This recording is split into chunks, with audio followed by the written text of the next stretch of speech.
back on the Morning Brew with Friends with my friends Michelle Urban, the CEO of Pressure Analysis Company, and Andreas with is it the New Mexico Gladiators? Duke City Gladiators. Yes, and you guys are the city's only professional football team. yes, we are. I love it. It's great, man. We just finished up our inaugural season back in June, and it was a good season, 5-4. But hey, it's a winning season, and the best inaugural season record across the country. That's amazing. That's very cool. Yeah. Well, and I think you guys are the city's winning football team for the moment. You could say that. Yes. But and you guys have a new partnership. And Michelle, your company is doing something very cool. If you want to tell us a little bit about what it is you guys are doing. We're making skull caps just like this one here that have pressure sensors in them. And it measures the impact that athletes take in contact sports. So they wear it on their head, and every time they're hit, we can tell where, how hard, and how many times they've been hit. So this actually has sensors in it? Yes. And so you wear it like under a helmet? Yeah, you can wear it under a helmet or without a helmet.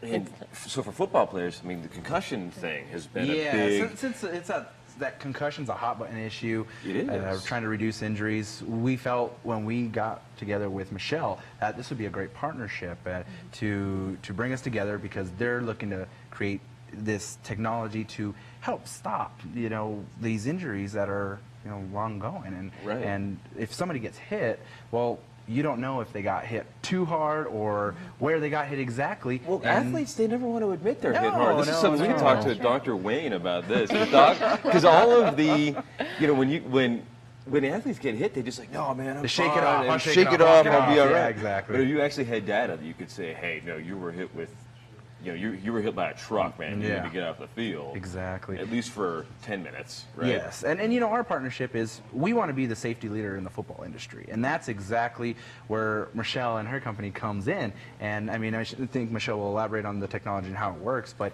we feel that this right here is really the advent of stopping injuries and potentially future deaths. Right. So how does this work?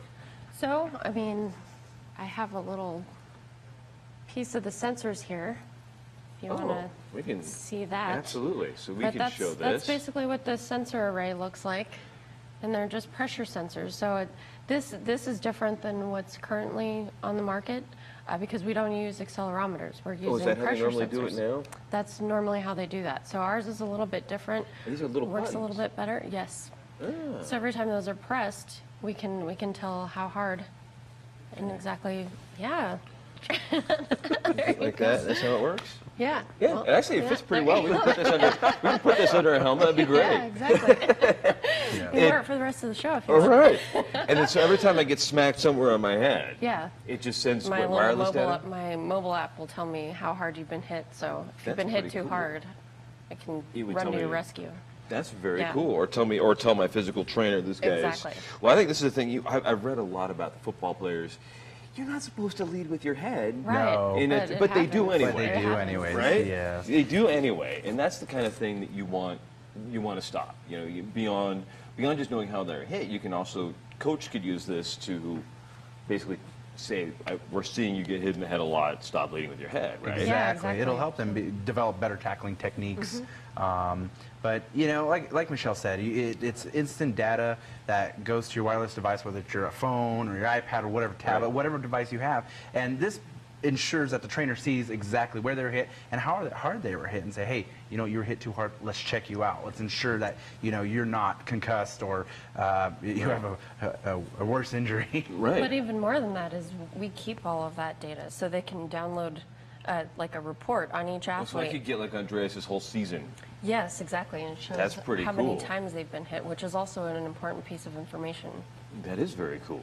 So, and where did this come from? Where did the technology come from for this? It's UNM technology developed by Dr. Scott Sibbett, who is also a member of our team. He's actively Is this like a patented UNM thing? Yes, it's we've got the option to license it. So yeah. Very cool. And you guys are going to be using this season to figure out how your players get hit. Yes. And if someone does get hit a bunch of times and you find out that the data is bad, what do you do about that when that situation happens? Well, we basically just go through and analyze it. And our trainers, of course, Michelle and her crew will show our trainers how to analyze it. But they'll analyze it and they'll showcase that, hey, well, you know what, this is what's happening. This is these are bad tackling techniques, or this is what's happening. So let's adjust ourselves.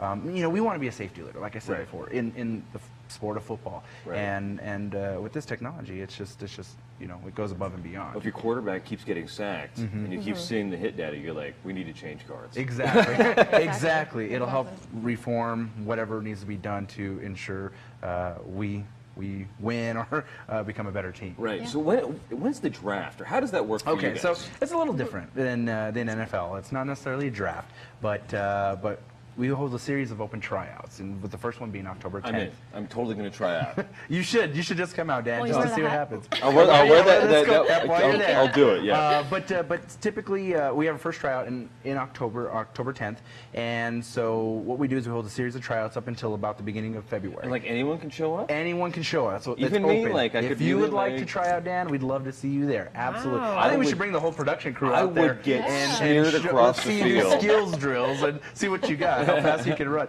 But you know, if we're interested in somebody across the country, we will contact them and bring them in to a tryout and work them out there. So you know before the draft. Exactly. It's a player you guys want. Exactly. And our season starts at the beginning of March. So yeah. So do you guys pick up some of the players that were passed over for the draft, and some? Well, of the you know, players we that pick were... up players from the Canadian Football League, the NFL that got cut. Maybe they were playing for a couple years, but they didn't make the cut this year. So we pick up those players and their hopes, and that's what the whole. They want to get back to the big show. Exactly. That's the whole point of arena football, is to help them get springboarding back into the higher level of football. And you know, and there's a lot of times where colleges don't, or NFL teams don't pick up kids from colleges. They may be talented, and especially here in New Mexico, it's hard to see the NFL teams picking up, you know, really legitimate local athletes that graduated from UNM, that played for UNM. So we're actually giving them the opportunity and to springboard them into the next level. Right. And with our connections with Harbaugh and the Baltimore Ravens, we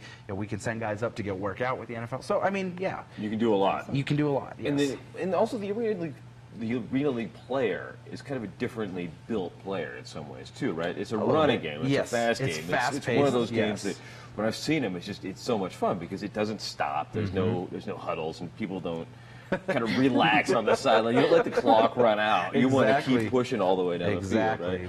So does that take a different kind of a player too? Are you guys looking for guys who are more running focused rather than passing focused, or running focused rather than something else? You know, it's a combination of both. Yeah. I think it's mostly, if you can play the game of arena football, I think you have the ability to get to the next level. Right. You know, NFL is a little bit slower, obviously, as you mentioned, and it's funny because I watch NFL now and I'm like, man, that's slow. Right? I know. Compared to Arena League? Like, okay, come on, let's go, move right? on, move. You're like, stop the huddling. Exactly. And like, so you know. being a fast-paced player will actually prepare you for the NFL. Very cool. And the helmet, you're going to be using these helmet socks? It'll be inside, yeah. And they use them nowadays already, you know, to wipe the sweat off their head. So these have sensors. Yeah. Yeah, just that's very cool.